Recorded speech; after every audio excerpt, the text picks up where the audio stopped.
The paddock, the goals. It's the third term, the premiership quarter, and I'd like to introduce from Red Cross Victoria's volunteer Janet Stafford. Good afternoon, Janet. Hi, Travis. We believe there are 6 Red Cross volunteers here in Birchip today, including yourself getting around the footy, netball and around the crowd in general. So a shout out to the team. Bruce, Jenny and Alan, Joy Freeman and Bronwyn Fisher as well, all here. Tell us a bit about the role of Red Cross before, during and after an emergency. Well, during the emergency is probably when you see us the most, but before we train people in preparedness. We meet with community groups and teach people how to prepare for disasters so that when a disaster occurs, you know to grab this, and you have it all ready, and you can take your identification, your medications, your phone charger, and all the important things that you need with you. That's what we do before. We also teach pillowcase CPR for kids in schools, which is a really, really good program to teach kids to be ready to help in an emergency.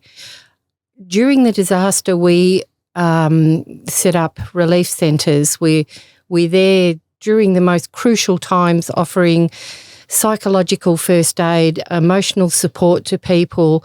We also do Register, Reunite and Find, which is how people that are looking for you or you are looking for people can understand where you are and that you're safe and that you're in a secure place and can be found if that's what you want. There are people who don't want to be found. We follow that on with weeks of support, emotional and physical support. We help run programs to make sure people are travelling okay.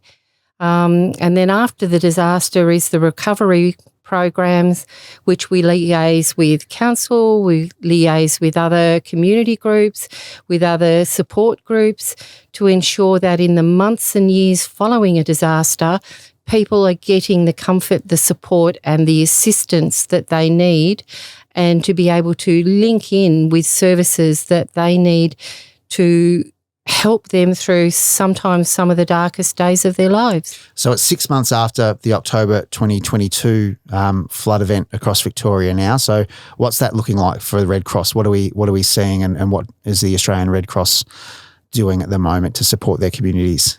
In this particular disaster, we are working towards outreach to ensure that people are travelling okay, that they have been able to apply for the government grants, some of which have been extended, and we're able to provide them with the information and the links to apply for those. We're working with the Shire of Buloke on this particular program to reach out to people and to make sure that people are okay, because at the time of the disaster, you're all adrenaline, you're running around, you're putting things together, you're protecting things, you're repairing things, you're fixing things, you're, trying to find whether your fences are down or up, whether your crop's gone, and you've got to fix the shed because the tractor went underwater. 6 months down the track, you start feeling weird, headaches, grumpiness. Why am I shouting at my kids? Why am I not wanting to go back onto the tractor? Why am I looking at the paddock and thinking, what's the point? And we are here to help link you into those areas of support where you can seek the help, that you can understand that this is very normal and very common, and you need to link in to the support systems that are there and available for you so that you don't get sicker and you don't make terrible decisions.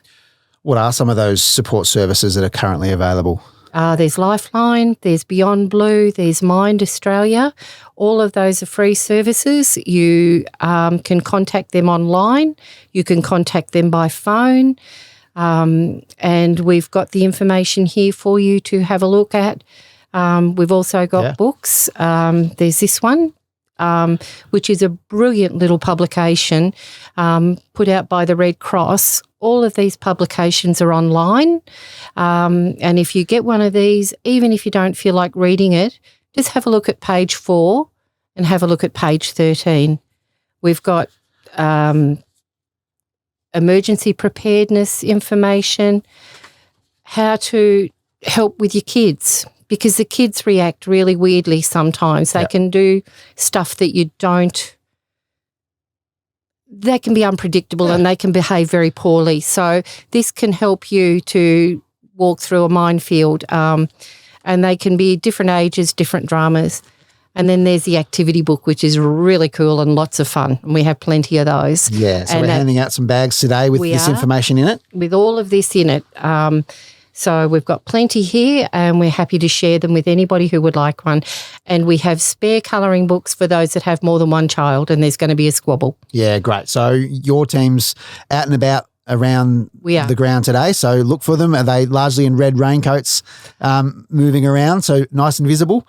Most of us are, yes. Yeah, great. So excellent. Now, one thing we do want to mention too is the After the Disaster podcast by Kate Brady, who is indeed an ex-Red Cross staff member and disaster recovery specialist, which is available on the ABC. Yep, and it's brilliant. I've listened to it all the way through. It's practical, it's down to earth, and it's worth listening to. And you can do that in the quiet of your shed, the ironing room, the kitchen, wherever it is that you listen to podcasts, in the car.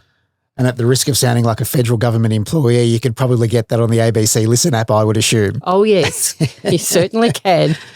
Thanks, Janet. And thanks to you and your team for the stunning work that was done at the Wycheproof Emergency Relief Centre back in October last year. Thank you. The compassion, the kindness, the preparedness to be there and work with those people that were displaced is a credit to you and your team. So thank you very much. Thank you. And thanks for joining us today on the Paddock the Goals. Yeah. And go both football teams. Terrific. Thank you.